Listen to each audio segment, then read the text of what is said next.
question is, really, what's going wrong here? Why are we now seeing, students have to pay for their fees? The NHS is on its knees.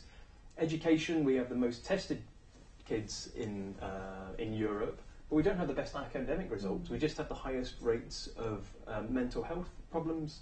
So, as a Green Party candidate, I think it's important that we look at the big questions. What can we do to reverse some of these key trends? What can we do to stop this transfer of wealth from the poorest to the richest in society? The average chief executive of a FTSE 100 company now earns 180 times the average employee. This is not how we would set up our society if we started from scratch. And I haven't even got onto the environment.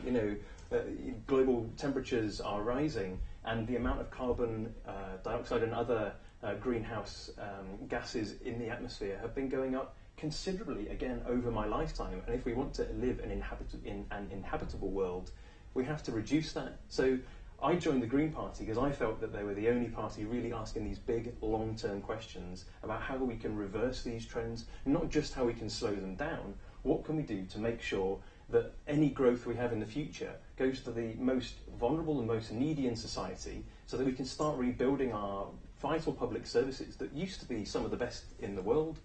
So for me, I'm really excited about running on a platform of reforming the political system to make it fairer, taking money out of it and making sure that every vote counts, rebalancing the economy in a way that I've already described, rebuilding our public services, and I could talk about any one of those public services at great length because I find it so upsetting to see what's happening. I work in the community sector, and it's really depressing to see the long-term knock-on effects. We can now see things like increased homelessness on the streets. This is a direct consequence of cutting funding to local authorities. And an area that I'm sure you're expecting me to talk about is, we really need to change our relationship with the environment. I'm really depressed to see how little conversation there is in this general election campaign so far about climate change. In all other general elections or major elections across the developed world, this is one of the key priorities. And in part because renewable energy is one of the fastest growing industries in the world, and the rest of the world get it, that we can no longer build our economy on fossil fuels, on fracking and carbon. And I'm disappointed there's no Tory here today, because I want to hold them accountable and say, why is fracking such a large part of your manifesto? Why are you why are you reducing subsidies and increasing taxes on what should be a key part of our future economy? And lastly, and just as important, we're not talking about foreign affairs for some reason, and we are a party of peace.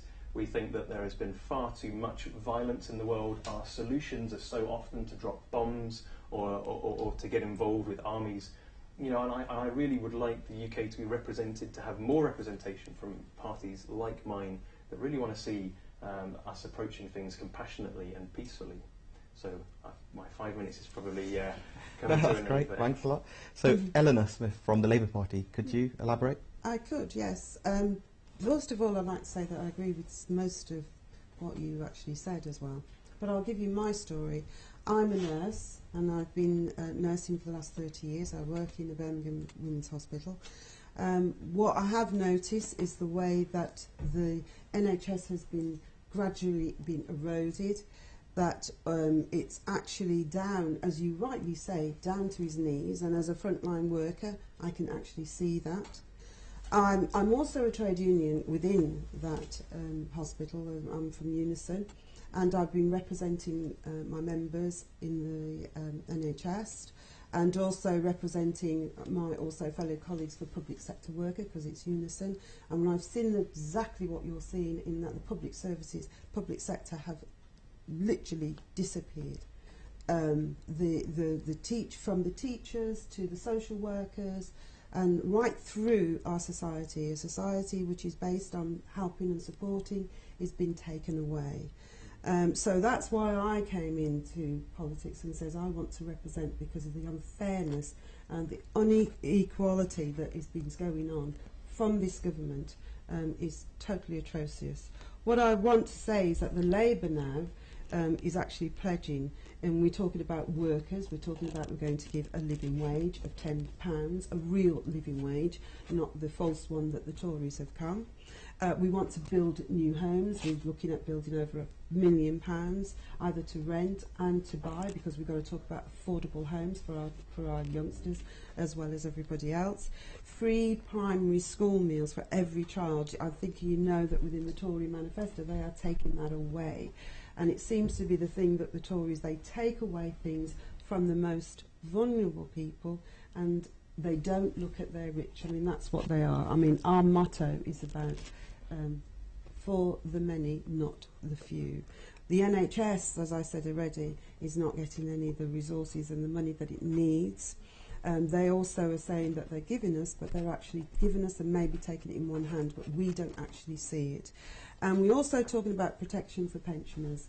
What we're looking at, we're going to keep the triple lock onto that. And at the moment, I think the Tories are thinking about actually taking away pensions, right? And if I'm rightly in their manifesto, I think they're talking about it's the winter flu allowance. Yes, exactly. I mean, how appalling is that?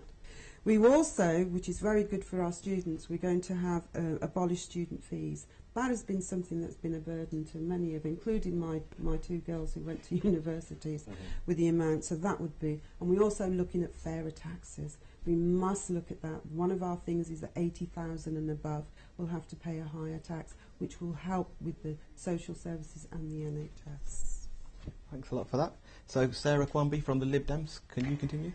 Yes, so I'm obviously a Liberal Democrat and I'm standing in Wolverhampton South West. Now, Wolverhampton is somewhere where I live, so anything that I, if I were elected would be, I'd see things firsthand, I'd be seeing it in the schools. I've got 3 children, they're going to the schools in Wolverhampton, and, as a Lib Dem, what we're saying is we want to pledge to make sure that there is more funding in schools, I think it's going to be 7 schools in Wolverhampton are going to lose a teacher. There's going to be a headmaster that's going to have to fire at least 1 teacher in their schools. We want to pledge to make sure that they don't have to do that there's a lot more money going into schools. Because what's happening, you've got 1 teacher that doesn't have any assistance for the most part of it, and they've got a class full of 30 students. Now, maybe 5 of those students need additional help that they're not getting, and you'll find that a lot of these young people are coming out of primary schools and they've already decided that they're not going into further education when they get to university age, which is a real shame, because we need to make sure that we're actually putting a lot more money into people before they get to the point of no return, before they get to the age that actually, you really have to put a lot more work into them. If you get them young and actually, help them while they're young, as they're developing and as they're absorbing things like sponges, if you just help them then like they deserve, and also helping teachers, because it's not nice to go into the teaching sector and actually your job is difficult. Why would you want to do that? Of course you don't. You don't want to have to take your work home with you and be stressed at home. And it's also things like the NHS. We've got good doctors and good nurses and they're not able to fully do their jobs because it's just so unfair, completely unfair. So we want to put much more money into the NHS. I mean, my personal story is the fact that, I regularly have to go to the hospital with my son, who was diagnosed just after birth with having a heart condition. And, it was something that was diagnosed late, and, it wasn't taken very well because the amount of people that were rushed, they weren't able to get to me. We were 5 minutes away from going home, and then they suddenly said, oh, actually, there's something we need to test on him, and that's when they finally got the diagnosis. It was pretty horrible. And I hadn't slept, or, and I pretty much gave birth. This is probably too graphic, but, I gave birth in a room with no nurses or anything. It was my husband just with me, and I was just having to give birth because there was 1 midwife that was attending to about 4 women giving birth. And she was, I think she was just about the end of her shift pretty much. So we need to make sure that we're putting a lot more money into the NHS, because it's something that I know my son is going to need, I'm going to need. We want to also make sure that we secure the triple lock, so we want to keep that in place because we secured that in government. And going back to the schools, we want to make sure that we keep the free school meals, because that means that, if there is a child coming from a background that, they're not very economically viable, at least they're getting 1 meal a day, because they can go back home and they won't be having any food. So at least they will have that, and that's another thing that we secured in government. We want to keep that in place. It's not fair that the Tories can say, nope, they don't need that. That's a child. How on earth can you take food away from a child? That's just awful. So it's another thing that we want to make sure that we keep in place because we secured it. It's a good thing to have. I don't know why we're going to take it away. And I think that's just another reason that I'm standing, because I want to stand where I live, because I'm going to be able to see it firsthand. Thank you, lot. Jagmeet Singh from the Pan Party, can you continue? Yep, thank you. First of all, to all the Sikhs at home, I'd like to start by, as we are on Sangat TV, by saying Vaheguru Ji Ka Khalsa, Vaheguru Ji Ki Fateh. And to everybody else, the British public, I want to welcome you. Thank you very much this evening. I felt that there's a lack in our government within the representation, especially in Parliament. As you know, with 650 members of the House of Commons, there's not one Sikh MP. And that, to me, is atrocious, because a government should be representative of its peoples. So it's not the fact that I'm a Sikh, I have a turban and a beard, and I'm running. What I really am very looking forward to bringing to the British public themselves is Sikh ethos and Sikh values. And these are values of that are actually now, at the core, British values of equality, of working hard, of making something out of nothing, and then not forgetting about your neighbour, but sharing with your neighbour. Because how can I be happy if you're suffering? Now, much like Sarah, I actually am also blessed to live in Wolverhampton, and I am running to become an MP for Wolverhampton South West. And I'm doing it for my children. I saw that, I really care about this beautiful city. And there's a lot of problems that we're faced in Wolverhampton with the amount of unemployment, the low wages. You drive through the high street, you drive through the shopping malls, and it's unfortunate to see how many businesses are suffering, and people are trying their very, very best. Now, I've been blessed to be in business myself. My whole life, we've built businesses, our family has, so I have done that. But I had left that and focused on my community work, on charity work, on helping build bridges between different communities. And that's actually one of the things I'm looking forward to do in this position, is bring people in the diversity of Wolverhampton together and get some more unity in there. Another thing that I'm really looking forward to do is being a voice for the people of Wolverhampton South West in Parliament.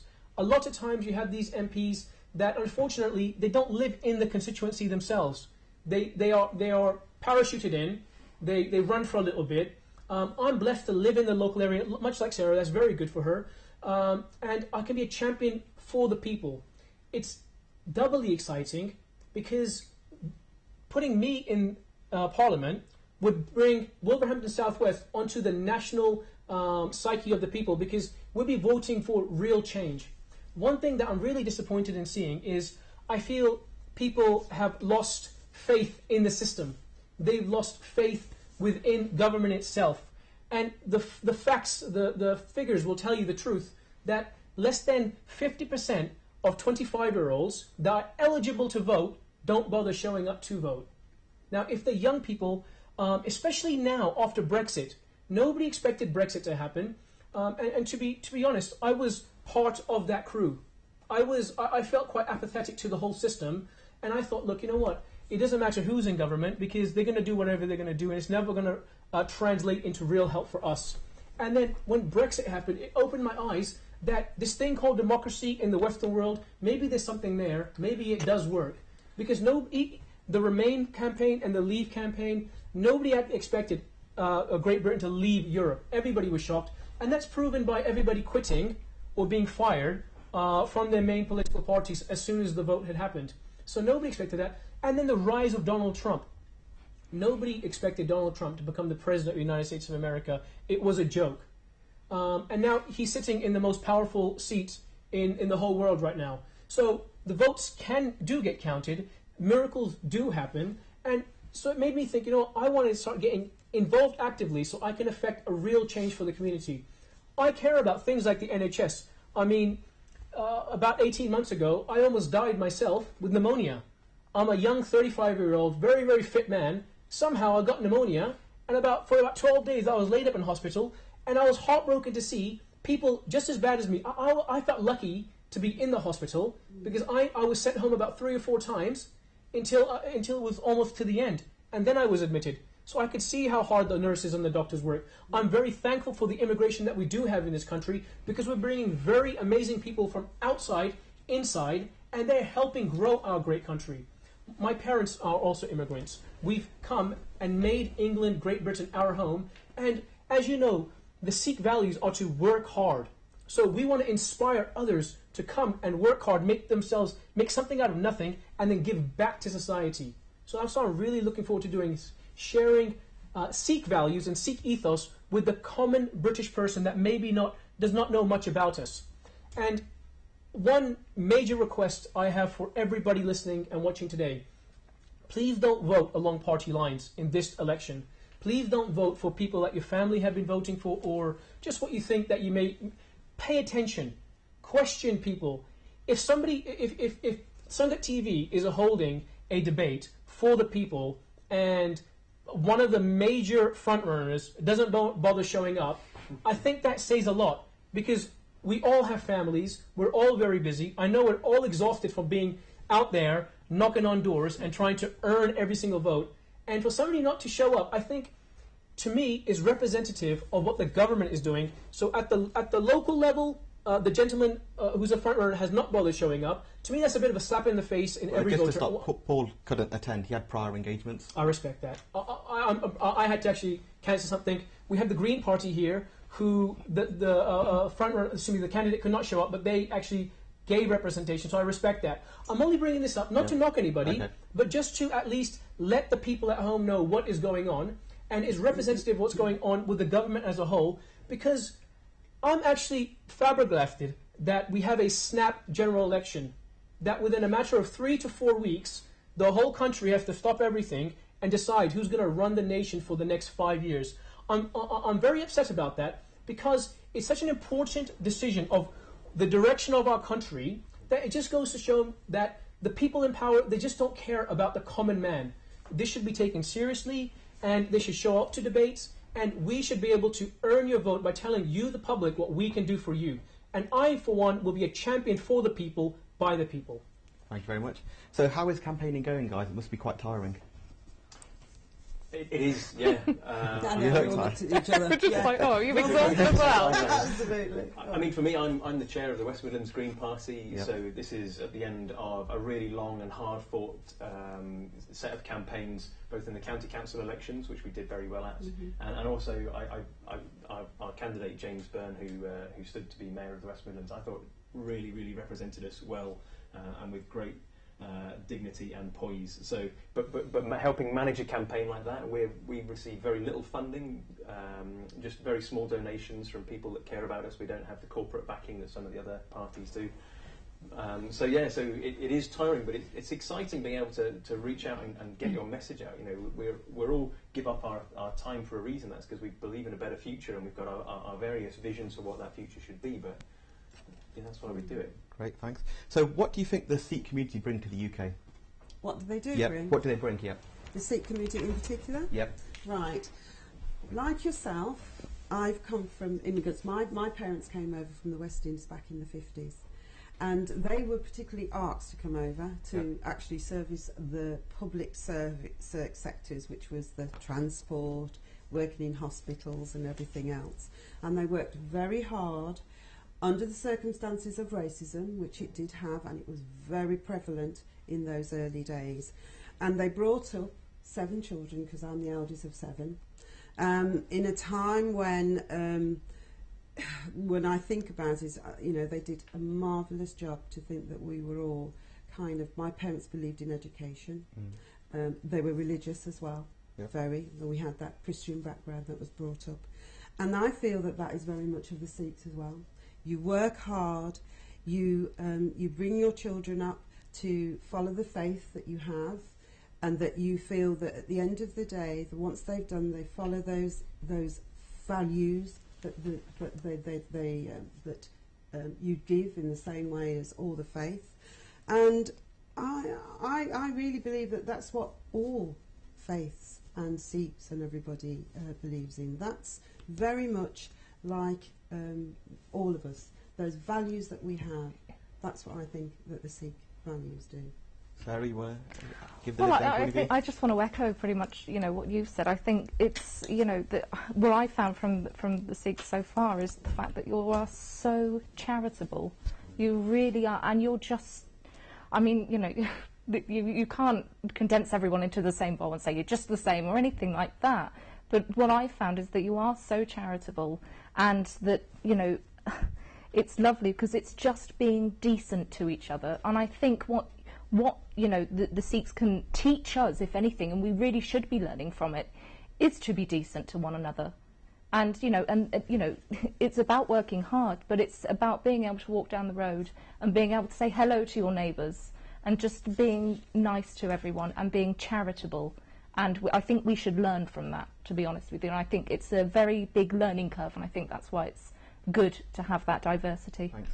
So another question is, how is your party, this is a question for everyone, best placed to serve the Sikh community?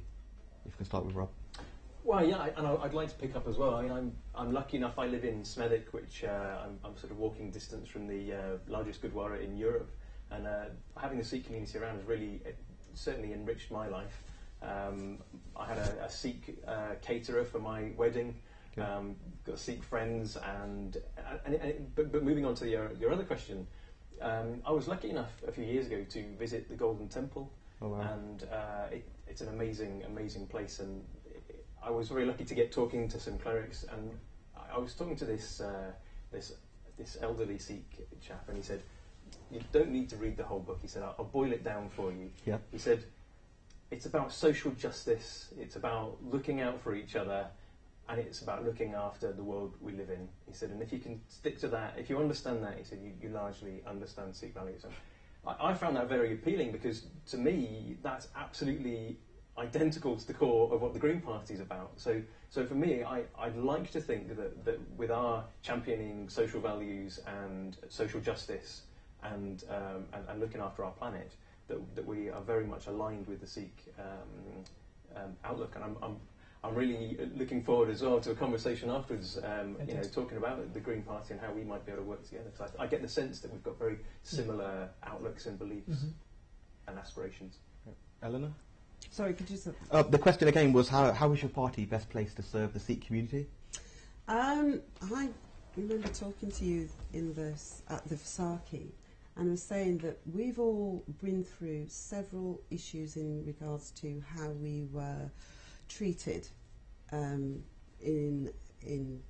England, in Great Britain, and we've come through that. Through all those adversities, we've come through that. Sikh has come through it with their faith, in the same way that I've come through it with mine. And also the inequality that we have experienced is something that we still want to challenge and change. And I feel that as a black woman coming in, that I would, I would stand up for all those, for the Sikh, and ask the question, because there was something that was asked the question about the 1984. I think Massacre. Massacre, yes. Yeah, genocide. Yes, the genocide. You Yep. see, that's the word they don't tend to use, Yep. but that's what it was. Mhm. And I think, as I said already, that I would ask that question in Parliament. For an independent report. Could you tell me what role did the Tory parties played? I think they've got an investigation already. They independent had an investigation, Yep. but how did it? What came out? I don't think they found any What did findings they from came there. out of it? Exactly, like many investigations. But it was independent. Yes, well, they've had independent ones Yep. as well for the Highfields, and they still continued, Okay. and that's what you've got to keep to do. Yep. And I don't Until think they got you've the got, information from the they security did services either, not did they? exactly. What was it? They need to find that out. You need to pursue it. Yep. You just don't take it for the first answer. You go back and you say, what roles did they play? Tinkering on the edge, Yep. which I think they did, is not enough. You really need to find that, and that's what I want to do. You've got to think about all these other inquiries that we have, the Hillsborough and that. Do you think it was just one time? No, they had to keep pursuing it, and that's what I would would do. Okay. And Sarah? Yeah, I mean, I pretty much retort what you say. It's that's a very big thing, and I think that's something that we should be talking about, and we should have that sit-down conversation and see how we can make an amends and go forward. Because I think that, It's about going forward and learning from mistakes. But also we need to find out what those mistakes were, if any. Okay. But what I believe the Liberal Democrats can bring, and personally myself, for the Sikh community is, you know, I was lucky enough to go to state schools where there were a lot of diversity, and I grew up with that. So I don't believe that I have anything, what we call unconscious bias. And I think it's unfortunate because a lot of people are growing up with this unconscious bias, and they don't realise it, and it starts in school. You know, people do segregate, and I think we should be able to bring faith into school, but as an additional extra. Yep. You know, I don't think it should be pushed onto anyone, but it just helps people from an early age learn about other people's values, about other people's faiths. And as a Lib Dem, that's a big thing of ours, that we want to be able to integrate the two. We want to be able to have everybody be able to, you know, have what they want, but at the same time, we don't want to separate anybody. So I think it's a big thing to make sure that we, you know, in our schools, learn about more faiths and more learn about what everybody brings into our community. Okay, great. Thanks. Jagmeet, I think you can answer this quite easily. Yeah, as a Sikh, I wouldn't, like, you know, a lot of people would go and ask the question about what happened in '84 in Parliament. I wouldn't ask that question. I'd hammer it like a pit bull on a daily basis if I needed to, until I got to the truth. And action as well. I mean, the Because- report is fine. Yeah, certainly, because to me, I think this is, at this point, it's an atrocity to the British public. If I'm the common British man, like yourself, like you all are here, I'd be so upset with my government that they couldn't, after 33 years, give us simple, clear, concise answers. To answer your point earlier, no, there is no consensus of what is going on. They're saying there's missing papers. They're saying we think there's probably nothing else, so we're probably not going to check again. God bless Labour, they are saying that we're going to ask the question, but I wouldn't be asking the question. I would be hammering them every single day like a pit bull, and that's what I would do for the British people in every single point. Because one reason I know that Sikhs are respected and loved around the world is because we're not just about ourselves. So as your candidate for Wolverhampton South West, I wouldn't be just about myself or my community. I love my community, but the best thing about my community is we're here to serve the nation and the world. So we're going to champion the Greens' ideas. We're going to echo Labour, and we're going to respect what Labour is doing. One of the main reasons we've actually set up a brand new political party is called the Panth Party. Panth means a collective of people that share the same ideals, walking together in the same path. So to actually, hearing all of you speak here now, we're all actually part of the Panth Party right now, because we're not miles away from what we're saying. What we're really all saying is we want to champion and be the voice for the people, and actually try to help our communities that we love. So if you share the sentiments of equality, of taking care of your neighbour, and not forgetting about the marginalised. I saw a very lovely video of Jeremy Corbyn recently, and it was from about, I think, 1989, and he was passionately in Parliament, and actually was hammering Margaret Thatcher, saying, why in this nation do we have such a homeless issue, especially in the capital? Unfortunately, I saw the same video, 2017 version, Jeremy Corbyn saying the same thing. It's unfortunate to me in 20, 30 years, in Great Britain, we haven't managed to sort out homelessness. So I would say that we can't trust the political parties that are in power right now. We simply can't trust them because they've had 30, 40, 50 years in power and they haven't done a thing. I bet you £100 million that 30 years from now we'll have the same problems. What we need to get the common man, the common woman, the young people, and the elderly that feel disenfranchised, get them excited, and get them back into the communities. As your candidate for Wolverhampton South West, what I can do is activate the Sikh community in the local area, because you know what? We actually do a lot of things for free. We're all about giving to charity. So not only are we going to make sure that government money for these very necessary endeavours is going to be redirected to where it's needed the most, but there will be so much extra giving, it'll help bring up Wolverhampton as a whole city and Wolverhampton South West especially. Okay. Can I just... Yes, you go, because I run it. I was just going to say, in regards to 30 years of the government, and you're completely right, but we had a Labour government which brought down those homelessness, which increased children's education, attainment. And because we had a Tory government come in just less than 5, well, it's going to be 7 years, they've managed to wipe out the whole of that. But they took over a massive national debt. A huge debt. A national debt that was caused from a crisis of the world. Yeah, it was a world, but the way that Gordon Brown handled it... Yes, no, the way that Gordon Brown handled it, actually, could have been worse. Nobody, and I don't want to discuss the past because that's the past. What I'm saying is that the past affects the future. Yes, you see what Tories can do. Yes, but look what they've done. They've literally destroyed everything that we've put in place, that the Labour Party have put in place to help people. They have teared down. They've teared it down within a matter of decades. This includes the health service that I work. I saw the difference that the Labour had made when they came in 1997.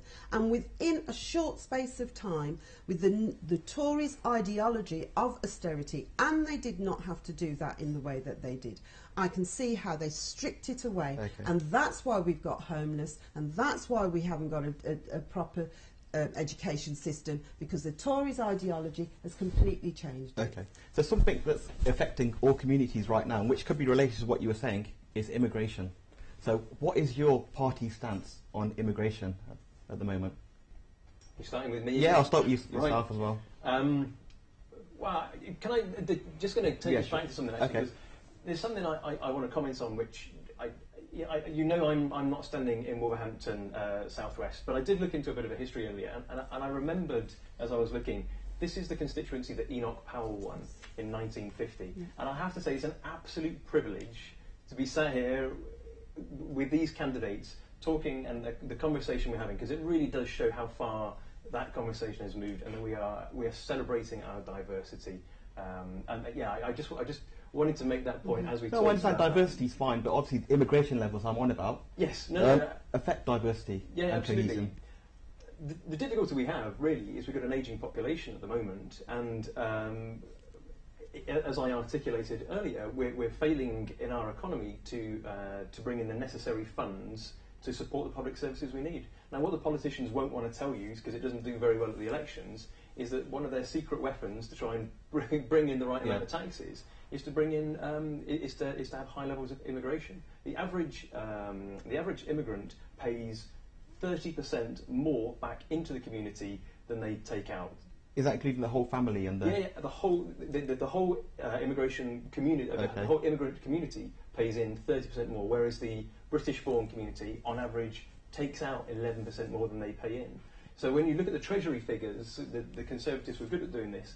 They would announce the amount of growth that they expected, and they'd announce the amount of immigration they expected, and they would say publicly that they're expecting these low levels of immigration, but the only way they could get their growth targets through the IFS is to have far higher levels of immigration. So actually, not only is our culture enriched by immigration, but also our economy absolutely depends on it. And I know you're going to tell me just how important it is to our public services like the NHS. Absolutely, the NHS depends on it.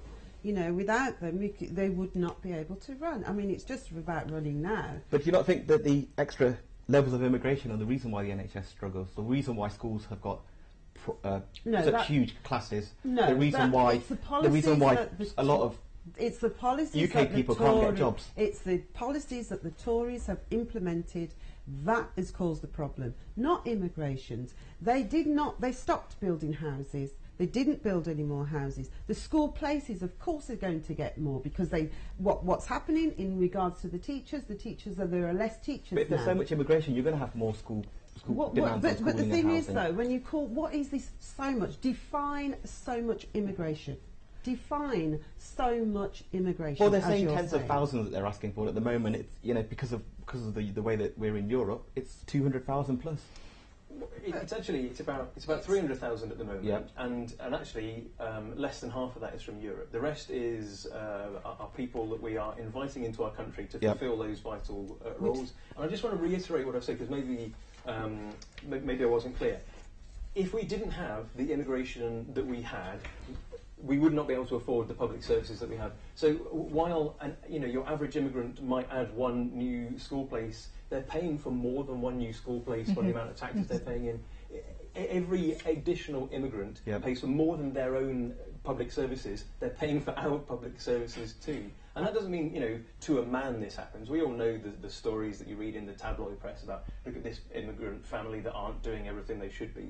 But as a whole, as a body, and as the government are able to control, immigration is very, very good for our economy and culture. And what is the worst thing, though? It's the exploitation of migrant workers that we need to look at. Yes. And that's what those bosses have done. They've exploited the immigrants, the migrant workers, by paying them less than the minimum wage and able to get away with it. It's criminal bosses. Absolutely, that is it. Could I ask, just based around immigration, I'll ask Sarah this one. Immigration brings different cultural beliefs and different ways of life. And how can we integrate that better into society so you don't have no-go areas? And what would be your party's stance on integrating certain all communities with certain communities that might struggle to integrate? A bit like I said before, I think it's about doing it in schools. Actually, introducing it at an early age, so that it's not alien to people when somebody's interviewing somebody and they may speak a different language to them. They don't have, like I said before, the unconscious bias. A lot of it is based on this unconscious bias that people don't realise they have, and they're not they're not wanting to employ somebody because they fear that they might have a difference of opinion. Sure. And I think if we integrate that at a younger age, it's absolutely fantastic. We learn so much from each other. So, Sarah, can I ask, something that's always confusing for me is, what is the difference between the Lib Dems and the Labour Party? Does this want to be a two-way? Yeah, it'll have to be a two-way thing. But I'm always confused, the difference between the two. Really? Because sometimes you have such similar policies, so if you could... smaller. Yeah. You're going to say they're better as well. So No. They don't lie. We do have different policies and how we determine it, definitely. To be fair, I haven't seen what your manifesto has been brought in, but I know with us that we've actually said, as I said before, we want to abolish tuition fees, we want to pay more in, just like you, into the NHS. We've actually funded it. Free scheme meals, which you had actually, which is something that we had, but you actually done it with the Tories, but now they're taking it away. We want to keep them. The million homes that we want to do, our living wage, which is very important, because that £10 will make a difference, and it will stop that exploitation that we have at the moment with people. So that's how I see it. Sarah, what would you say on your point on that? Well, I think why you're different to Labour? I think the best one to probably look at the moment is probably our angle on Brexit. I would say that's, if you want to differentiate the two, we don't I even would know. say What is the that's... Labour land? Is it yes or no, in or out? Well, it changes every day with Jeremy Corbyn. Hold on. Why are we having a conversation about Brexit when it's already happened? But Jeremy Corbyn said six times on BBC. Six times on BBC, he refused to say that he refused to say whether he would actually trigger Brexit. Why are we having? We've already said what we will do with Brexit. We already said that in regards to the European workers, that we will give them the right of stay. That's what we've said. We said that we would negotiate not on a hard Brexit, but on a proper negotiation Brexit, a partnership. We're not going to go in there with all guns blazing. We're going to actually go in there like I do when I go in as a trade union with my managers and sit down and have that. So you think you will exit? You will. It's already exit. What do you because mean Jeremy exit? Corbyn's not said whether he will or not. Hold on, exit what? Brexit. Brexit has come. So will you follow it through if you came into power? Well, what are we asking? The people have made their decision. But Corbyn hasn't. Corbyn hasn't said yes or no. No. I'm sorry, you're wrong there. You're wrong. Okay, go on. Carry on. We, as the Labour Party, have recognised that the people have spoken, and they have said they want to come out. Okay. That's it. We're not going to do a wishy-washy of going back in. That's what the people want. That's what we've got to make sure is that we get the best deal for our workers, and particularly myself who's a trade union, that we get workers right, that we don't fall back in what we feel that the Tory wants to do and take all our working rights away. Okay. So we're already in that saying that, and we are not going to go in through a hard Brexit. We want to go in with a partnership Brexit, because at the end of the day, England cannot deal on their own. Okay. They need to have a form of alliances with the European. They have to trade with European. They ain't going to be able to be. It's not like rule Britannia anymore. But people voted Brexit because they don't want these open borders. But who said anything about what we're saying is that we've got to have trade. At the end of the day, all But they're going to say if you want single market, you want freedom of movement. All countries have had to have a trade. Yeah. All countries, no country can survive on its own. You need cooperation. You need other people, and that's what Labour is saying. What we're saying is that we can't be isolation. We cannot do that, and we won't. We will go in there and negotiate. We're going to negotiate on behalf of all the people, not the very few who are gaining benefits. Okay, Sarah, can I ask you? You know, the party. Do you think it suffered from the last election because of the U-turn on the tuition fees? Like I said before, I think it would be silly to deny that it was a detriment. That yes, Nick Clegg said, I'm going to vote it down, and actually, you know, then voted in favour to go along with it. However, if we are going with the same ideology, that if you have a different leader, therefore it is in essence a different party, or at least it dramatically changes the party.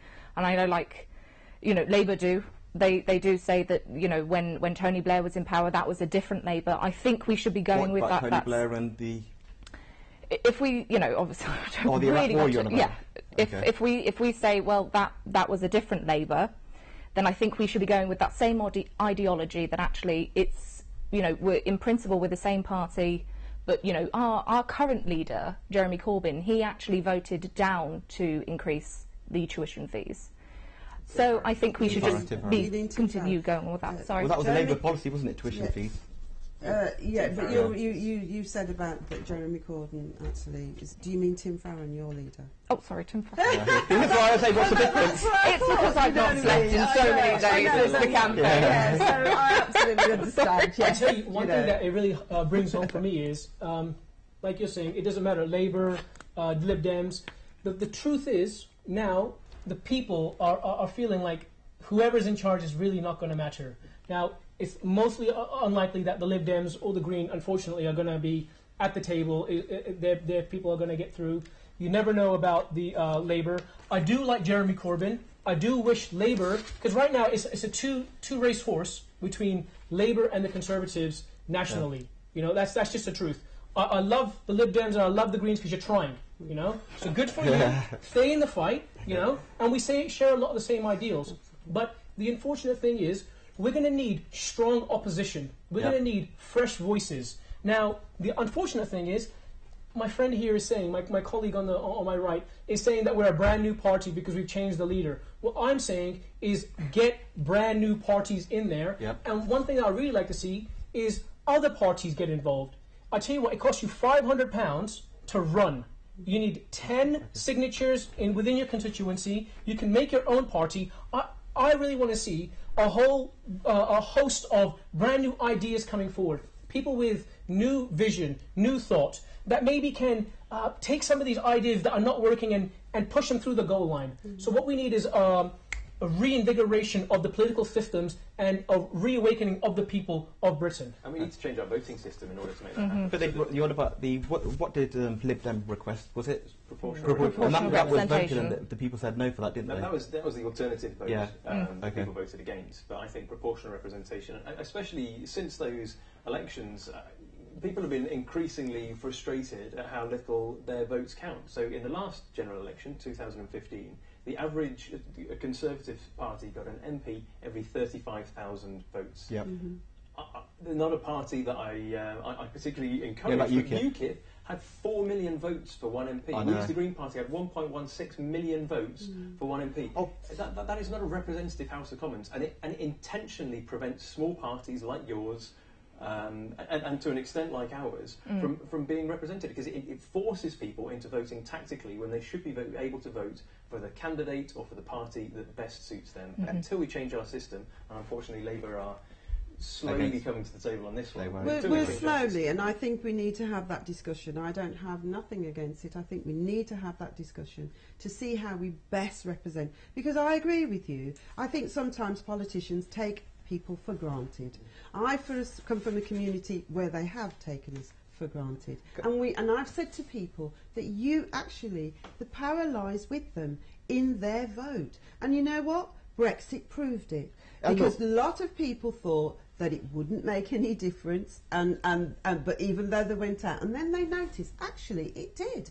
So it actually made them it completely changed it. All of a sudden, when people were taking it for granted that Brexit was going to be, you know, that we would remain, it switched. It changed. So can I ask you on Brexit? You're saying so. How come so many Labour voters voted UKIP? How come you're losing such a voting? Because they feel that they're not being representative. That's why. They feel that their voices have not been But heard. do you not think it's due to Labour's open door immigration policy that's let the working man down? That let the working man down? the working man down. As in a lot of people have come over and taken their jobs. No, They what I'm saying is they that struggled to get jobs. actually what has happened... And schooling. No, that's nonsense. I've got an idea why that happened. Right. It's because of money. It's because UKIP had so much money pumped into them by a handful of businessmen that they propped up, and they had a front man. They had a charismatic guy. Well, Jackie, I've got some figures here. Between 1997 and 2010, the net, when Labour were in charge, the net annual immigration quadrupled in the UK, and it was boosted by 2.2 million immigrants, more than the population of Birmingham. But can I say that... And in Labour's last term, there was over, in the last 5 years, there was an average of 247,000 per year. When my parents came over, they must have seen a big increase of immigrants, and yet we managed to be okay. Listen, what I'm saying to you, right, you need immigrants. That's what helps the infrastructure. But then the Labour core voter is seeing that as the reason why they're not voting Labour, because the services are being affected, and they've come to the point where they've had enough. But that's what the media's telling them, and they're actually believing it. But then that's why it. you're losing the seats. You know, because they've actually seen it in where places are where they said that this is happening, and people went... But well, even Ed Miliband in 2004, he even said that it was a mistake when Labour relaxed the EU migration. When they thought that 13,000 Polish people were going to come into the UK, 1 million turned up. And the working man, and it affects Sikhs as well, that have worked in foundries and work in, you know, manual labour jobs. The thing is, Sikhs they've are lost their jobs. We are immigrants ourselves. So when you're talking about that... I can't see how we can hammer... Exactly. We should have better controls on it. We should have better controls on it. That's what I'm saying. Stop it. So, but then your open door policy is the reason why the point I like to raise Labour here are is suffering. We can't blame the immigrants on this. Yeah. What we can blame is incompetent government. Absolutely. Because how do you expect a few 100,000 and let in 1 million? How do you possibly do that? I've seen it within our own community where there are lots of extremely hard-working young Indian people from India. Yep. They've come over here and they've been sent back in loads, in hordes. And these are the people that they work. I'm inspired just to be around them, that they work so hard. Me being born and raised in England, spent time in America, I'm very hardworking myself. Yep. But when I see an actual immigrant that comes over here, I say, you know what? It reinvigorates me. Say, this is what it's all about: is build something and give back to society. So you're talking about the Indian person that's come over from India, but this is the reason why a lot of people voted Brexit, was because a lot of people from Europe have got that same... A lot of the European immigrants I've met, I love them. They are actually hard workers as everything else. Because sometimes, right, you've got to understand that when people come over, they tend to work 3 times harder than the indigenous population, okay? But then what happens is, and I keep coming back to it, it's the exploitation of the businesses. The business people, they are the ones that are exploited, because what they do, they tend to give them the less wage.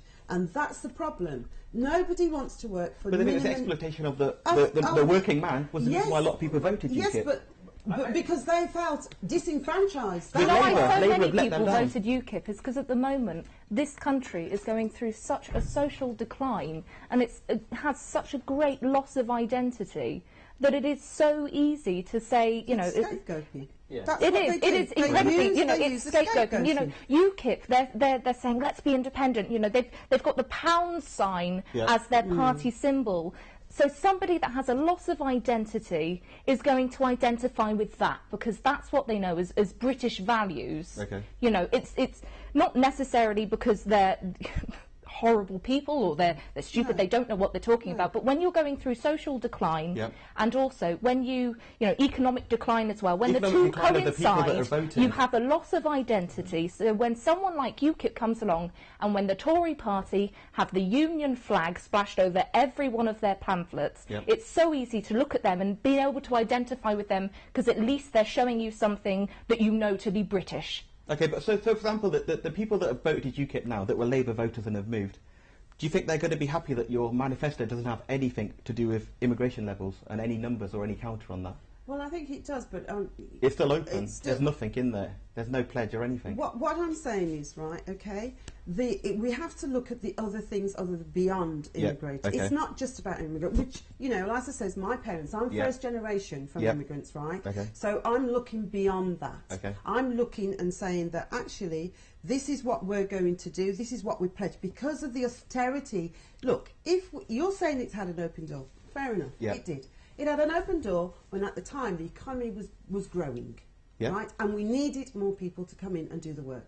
That's what happened. Then we had that great crash, which was caused by world banks, right, being greedy. Yep. That's what it was. And then what happens? People started to look for scapegoats, and that's what So they if you did. want to get the Labour vote back in, but What we're saying, these are what we offer. Okay, that's what you're offering. These are the things that we I know, offer. that's what you're offering, These so- are the pledges that we're saying that we can help to build this country back up. So what do you- That's what we're saying. That's because fine, at you've the got- you've- moment, the Tories have torn it down. You've got all these The pledges, you've got- infrastructure that was put in place by the Labour Party in the past are being strict, but simply been eroded and taken away. Okay, And that's what they're So you're doing. saying you've got all these pledges, and you're saying, do you think Jeremy Corbyn will be the right guy for you to bring them both? Absolutely, absolutely. Yes, Jeremy Corbyn. You trust is. him? I do. He's got But how can integrity. he so He's hated by got- so many MPs? Well, they have to look at themselves So and how say can we why have they how do can we have a that. prime minister when he What- hasn't even you got a have party? to look. You have to. He does have a party. That don't even and like that's him.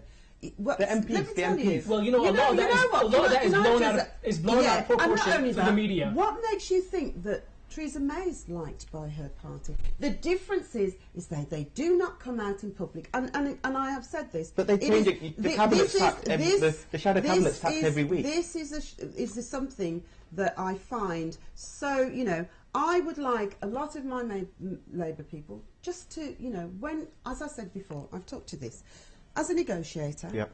And a lead negotiator, convener at work, we'd always have our differences, okay?